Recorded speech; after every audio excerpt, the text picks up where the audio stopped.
think we should get started soon.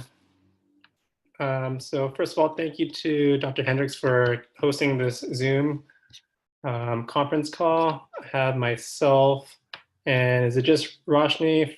Anyone else on your side in 4 years? Muted. Yes, hello, hi. So is it just you for 4 years, or anyone else coming in provide some insight too?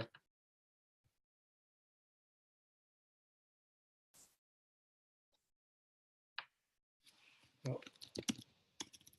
Any other 4 years here, or is it just you, Roshni? Oh, sorry, I think it's just me. Okay, perfect. So yeah, so just like what I put in the chat, this is pretty much a free Q&A session, mainly just to help answer any questions for people who are applying to mainly FM programs or also some IM programs, as some of us have some experience with that too. So with that in mind, does anyone have any dying questions to ask first? Otherwise, we can just talk about really what we've done for our 4-year timelines as much as we can remember.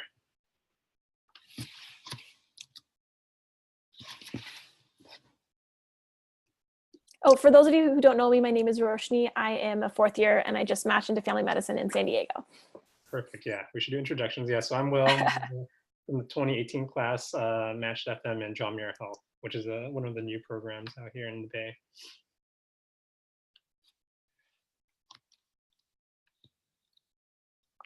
So any burning questions that anybody has about the process? Where are you guys along the sub-I application process? What's going on with you there?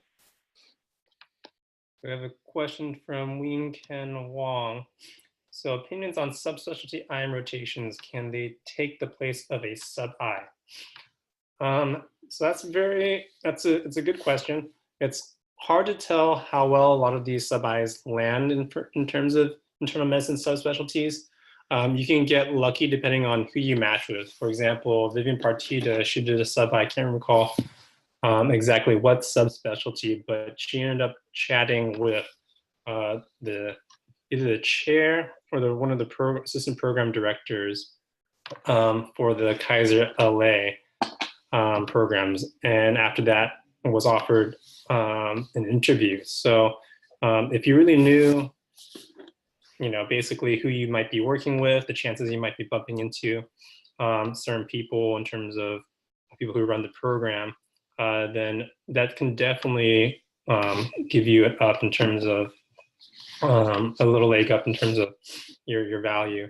If it totally substitutes for a sub-I, probably not, but it's definitely a different avenue that I think you can definitely pursue. Yeah, Roshni, you have any opinions on the sub-Is for subspecialty IM? Yeah. I only did FM, but I think in general, exposure, if you're trying to get exposure somewhere and they don't have any sub-I spots available, but they offer you a subspecialty, you can always show up to morning report, to resident meetings. You can always kind of take initiative and make yourself and your face known. So that, that might be better than nothing if it's a program you really like, or really want to be a part of. And also just for your knowledge as well, if you want to understand how that program works, that's good for you to do. So I think any exposure is better than no exposure, but I would say probably a regular sub-I, if you have opportunity to do that, is probably superior than a subspecialty one, if that makes sense. Agreed. Hope that answers your question, student Dr. Wong. Let's see. Kind of tying into this exposure thing, this might be more in relation to maybe anyone who's not a 3rd year or first year, but definitely going to any of the major conferences. For example, the AFP National Conference for Family Medicine is definitely highly recommended. You just have much better access to some of the programs, being able to talk to program directors, assistant program directors, trying to get a feel if what they are offering is something that meshes with your ideas and priorities, and also just shows you interest. And they definitely, at least from my first year, they note who is at what conference, and that definitely helps out in terms of rankings. Some other ones that are pretty high yield are probably FM CFP Summit one down in SoCal, usually held early in the fall time, I would think. And then another one that just passed is the CAFP All Members Advocacy Meeting, which is also, I think, is pretty much free to students and even residents. So that one, you get to meet a lot of the California, either assistant program directors that are active on the political front. And yeah, you get to pretty much participate in a lot of the political activities too.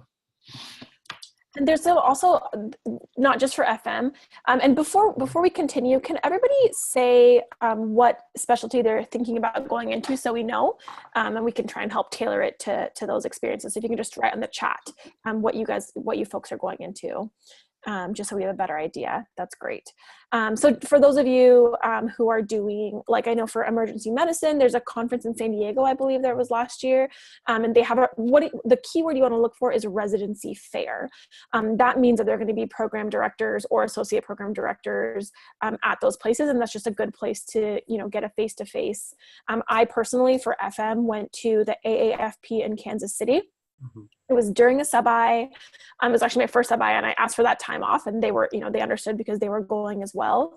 And that conference, actually, I met the assistant program director of the residency where I matched at, and I reached out to her. Like, we had a great conversation. I was invited for dinner.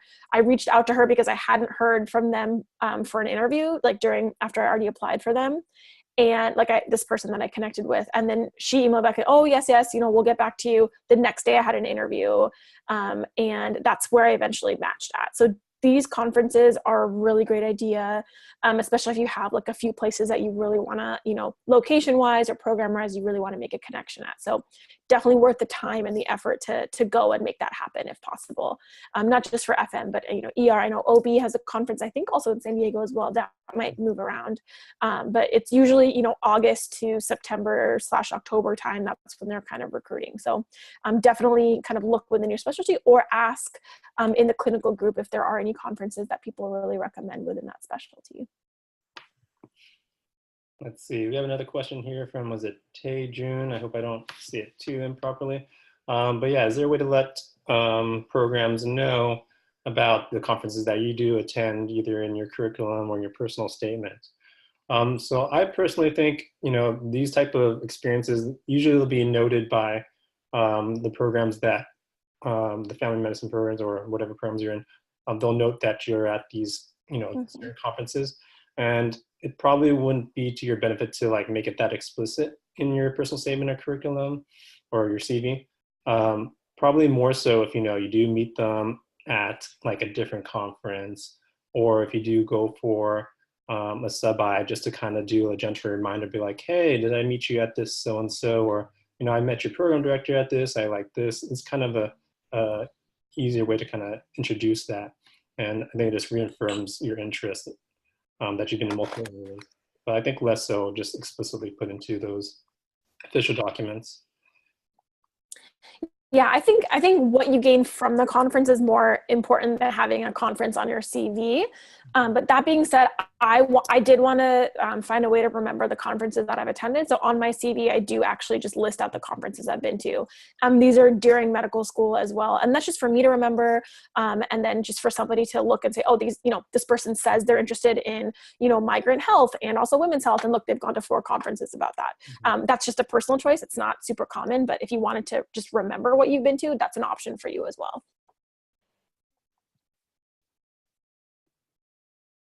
What other questions do you folks have? How many places are a lot of you guys planning to apply to? For RM, I think there's probably a good amount of programs. FM, probably just as many, honestly. So I think I ended up applying to anywhere, I think either from 40 to 50 programs total. I think I was kind of just being on the cautionary side of things, though. Definitely don't think you need to have that many. I think one of your classmates, Ali, she ended up applying to maybe 20 programs overall, because she was very selective and kind of felt like she knew where she had a good chance to match and just kind of had a good idea in terms of those ballparks. Yeah, I think it varies for, but depending on each specialty. I know people in ER, they applied for like 100 plus. Some of them, I know it's a lot. For PM&R, you might probably also, just because it's a specialty, you might have to apply for more. FM, I applied to around 50 as well. And that was a lot, honestly. But I just didn't feel comfortable applying to less. And so, that was fine. I think the national average at the AFP conference, they said for FM, is I think like 19 programs, and like have like a 95% chance of matching if you apply to 19 programs, which sounds also still crazy to me, but work with whatever your scores are. I asked Hartwig. Hartwig was a great source of support once I decided which specialty I wanted to do. And I gave him my stats. I gave him a little bit of my experiences. And I said, how many do you think? And he kind of gave me, this is what average Toro people who are around your, your test scores applied. He gave really targeted information and advice. So that might be of use to you as you're deciding how many to apply to. Agreed. Got a couple more questions on the side here.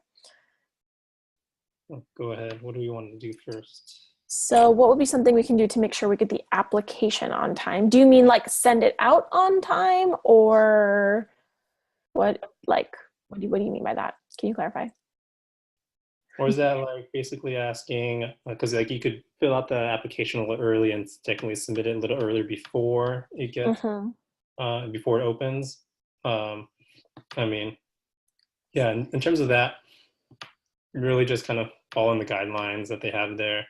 If you really want to be first to send it out, then just try to get it in roughly, is it like a week before you have the chance to really edit and submit a lot of things? Something like that. I think the thing that takes the longest, like creative wise, would be a personal statement. So I would say, it's April. I would say this is a good time to start working on your personal statement if you want to, and even just writing some things out, because if it's done, then it's done.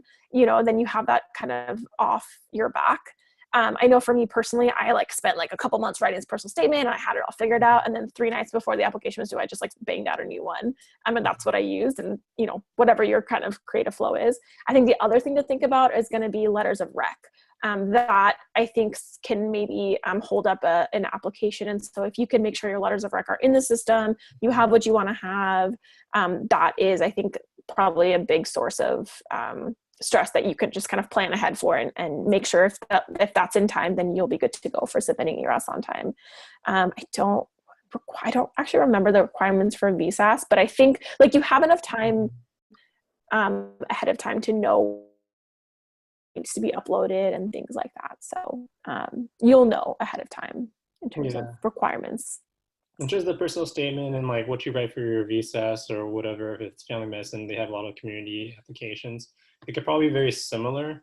I don't think they take that against you, but being able to write something that really shows why you are pursuing that particular residency, or why you're pursuing, your specialty in general, is going to be very key. And then same thing with letter recs. I think you could probably definitely reuse some of the ones that you have already, and that won't really count against you. I don't think they expect more. Definitely. Let's see. Another one is, how much did location family factor into your guys' personal rank list? I think that's something that factored highly into mine and a couple other my classmates. And that's something that a lot of residency programs in general kind of understand. So if you're naturally from a certain area, they will definitely note that into the rank list. Definitely.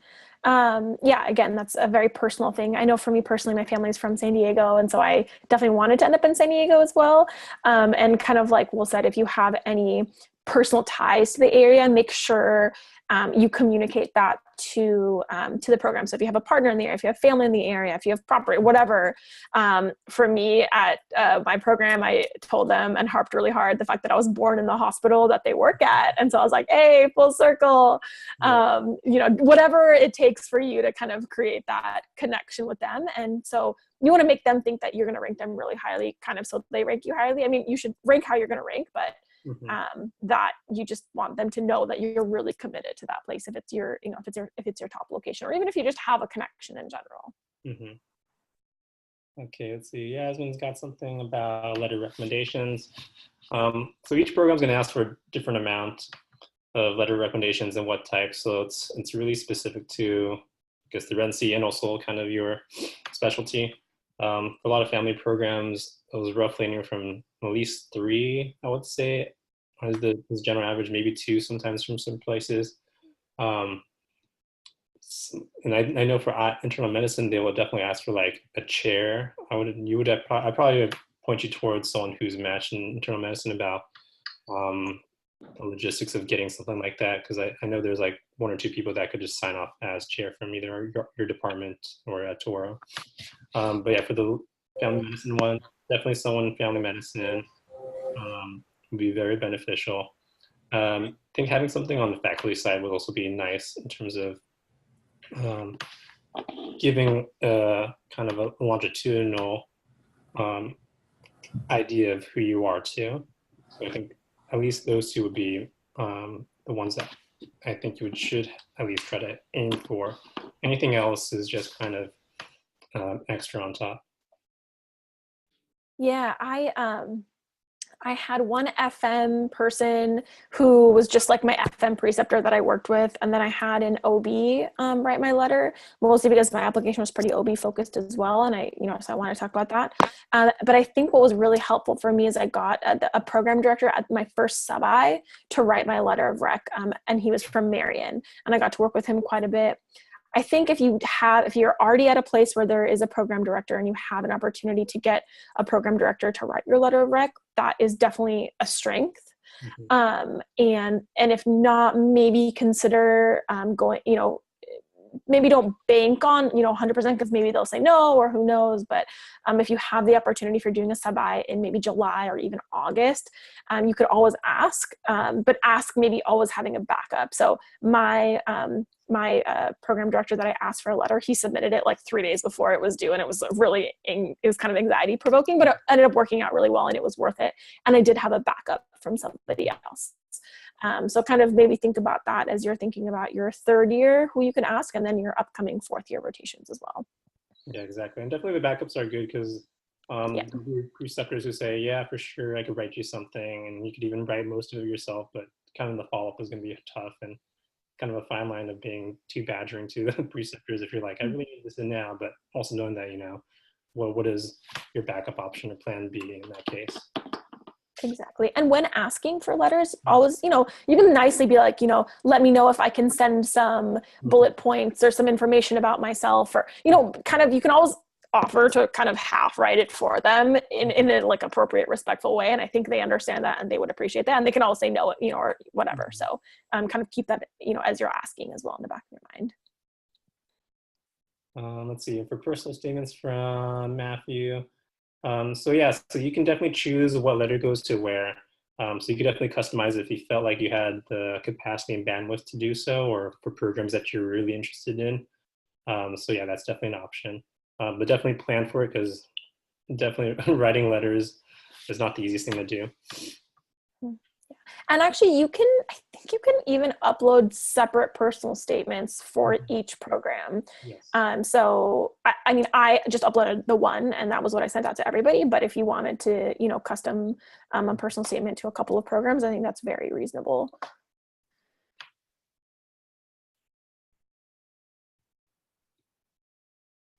Let's see.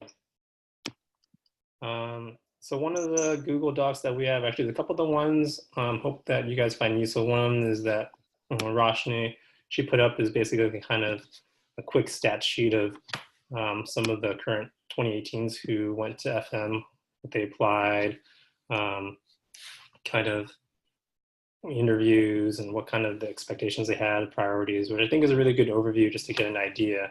Knowing your priorities is very important, not just for your own sake, but also just being able to talk about, your goals and your whatever towards your specialty, and just kind of being able to discern out certain aspects that will match with whatever resident program that you're in. So for family medicine, a lot of things you got to think about are like pediatric care, OB, what other experiences you want outside of that, geriatrics care. So just kind of think about a lot of the different kind of quote unquote subspecialties, and how each program has their strengths, and if those coincide, definitely bring that up. And I think, yeah, there's so many, for FM and IM especially, there's just so many programs, even just in California alone. And it can be overwhelming. And I know that that's kind of why I put the priority list there, is just so, if you're somebody who are like, hey, I really want to work with Spanish speaking populations, and you can see who had that focus, and, you can always reach out to them and say, hey, where did you apply to? What were your findings? Or if there's like, I want something that's really OB heavy, or I want something that has no OB, or I want something that has OMM friendly. You can kind of look and see who had those focuses. And then hopefully that's a resource for you as you're kind of stepping forward. I know I talked with somebody in the year above me, and she just broke down like all the places that she had applied to the year before. And that was really helpful for me. So that I kind of wanted to do that at a more global, accessible level for everybody. So hopefully that'll be useful for you. The other thing that I just wanted to kind of mention in terms of, as you're looking at sub-Is and how to stratify different programs, and for really for FM and IM in particular, but really any specialty, I think this advice is applicable, is looking at what kind of system you want to be in. So what experience do you have in the system in your third year? For example, I was in Bakersfield. It's a private, religiously affiliated hospital system.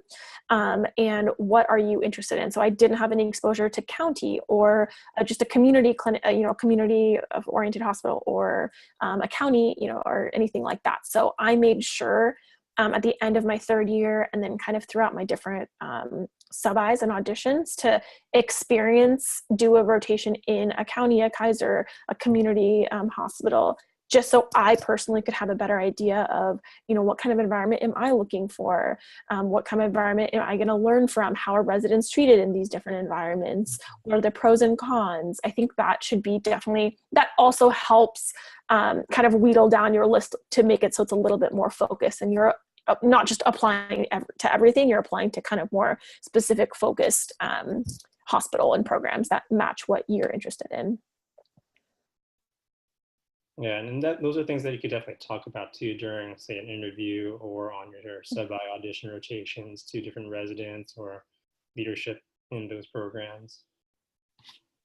Let's see, another thing that we put on there is just a link to, right now it's just for Vivian Partida's kind of timeline for how she pretty much spaced out or scheduled her fourth year. I found that was pretty helpful, just to get an idea of what are the options, and how, we have pretty much full range of how we plan our fourth years. Not many places, many other med schools have that opportunity. But just seeing that laid out, seeing how you can see all your requirements very clearly, so you don't really miss anything, was a good way that I felt I was able to be a little successful in terms of the planning. I'm not sure how everyone else has been trying to do it, but definitely recommend something similar, if not, at least some way to make everything accountable throughout the fourth year plan.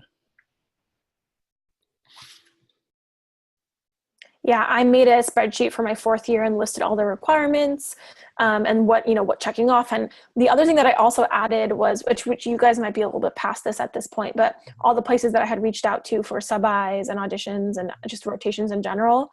And if I had submitted a rotation request, I kind of put in, okay, contacted them this date. If I don't hear back from them, wait another 2 weeks. I just kind of made sure, because I know you guys are applying to so many different things. So that was helpful for me in just keeping track of things as well. Definitely recommend a spreadsheet like this. Let's see.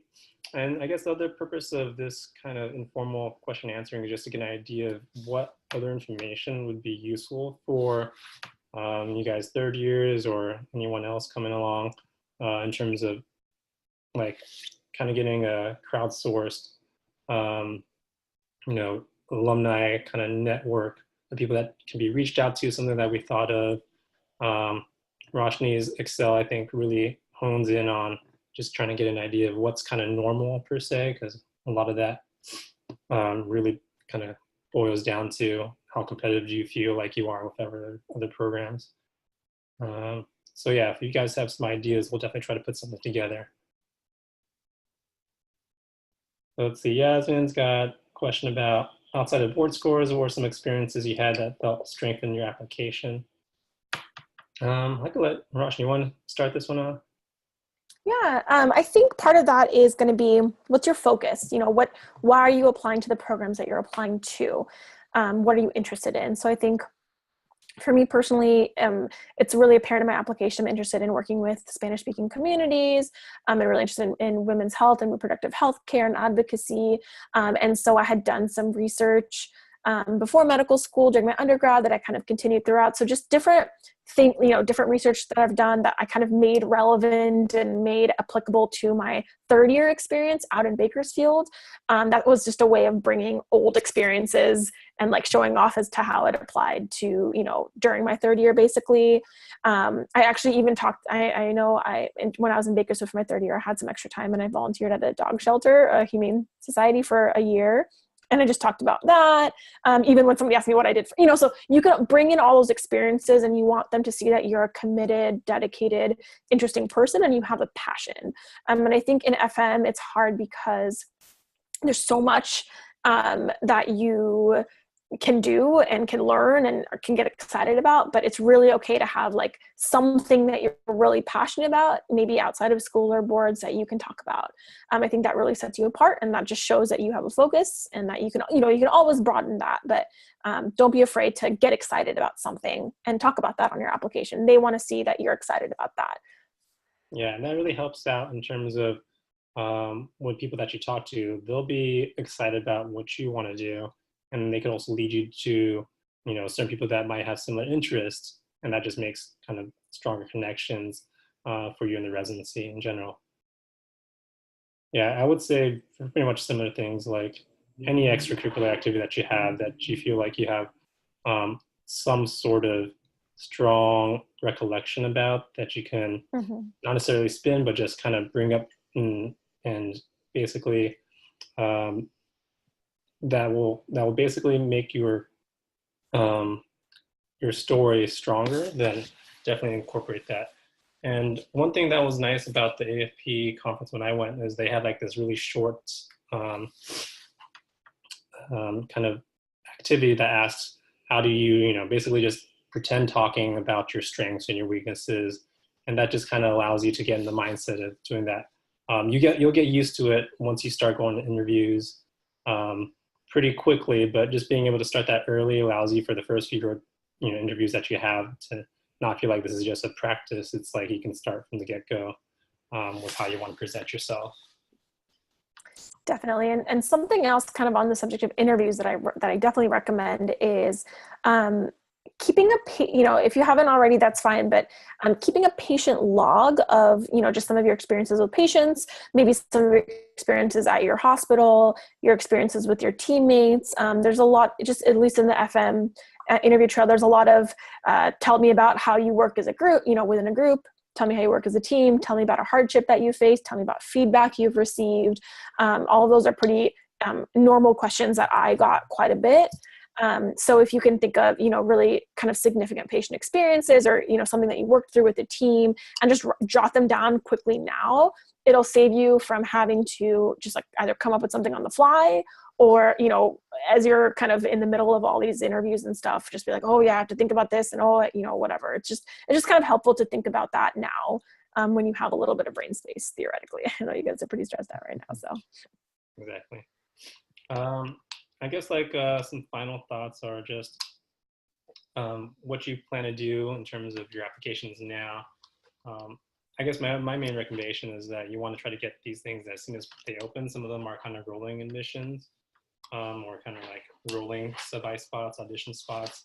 And then another thing is to, if you get a rejection or you're told like you're technically on the wait list, is to try to be persistent about potential spots. Some people will cancel last minute. So just keeping in decent contact with the schedulers, the coordinators, trying to find another way, another avenue, kind of like these other subspecialties if you really want to, if you're looking at a certain program. Just different ways to get your foot in the door really is one thing that can really benefit yourself. You never know what program might pique your interest towards the end of your whole kind of season. I know a few people who kind of from their last minute exposures were like, I really want to go here. And with that, it seems like the program also kind of felt in the same way. So just trying your hardest, don't take no for an answer in a certain aspect. Yeah.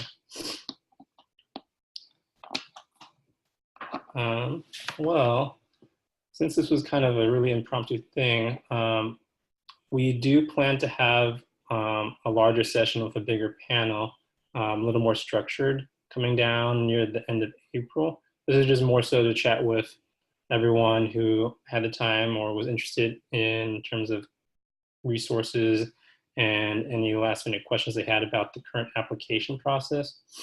So just knowing that in mind, definitely feel free to reach out to either of us. We'll try to have a collated list of people who are willing to be somewhat of a mentor in a sense, or we're open just to have questions regarding whatever program they might be in. Someplace, by the time our late April alumni panel is together. But for now, definitely feel free to reach out to either of us. And if you have any questions that you feel like a little more personal, likewise also feel like you can reach out to us. Yeah, definitely. And I would just add, don't be afraid to ask the upperclassmen for advice or questions. Ask in the clinical group. I found that a really great source of information for me as I was kind of going through my fourth year. And just feel free to reach out, if you're doing a specialty like PM&R, see who match and just send them all an email, be like, hey, I'd love to talk to you, offer to talk to them on the phone. This is, we're all in this together. That's why Will and I are doing this, is because we want, you to kind of go into this with as much clarity as possible. And then also for you to kind of pass that, create a culture of passing that on to people after as well. So feel free to reach out and let us know if we can answer any other questions or can help you guys in any other way. Yeah. Thanks for everyone's time. Thank you, Dr. Hendricks again. Thanks for hosting, Roshni. And yeah, best of luck with everything else for you guys in third year. Awesome. Thank you.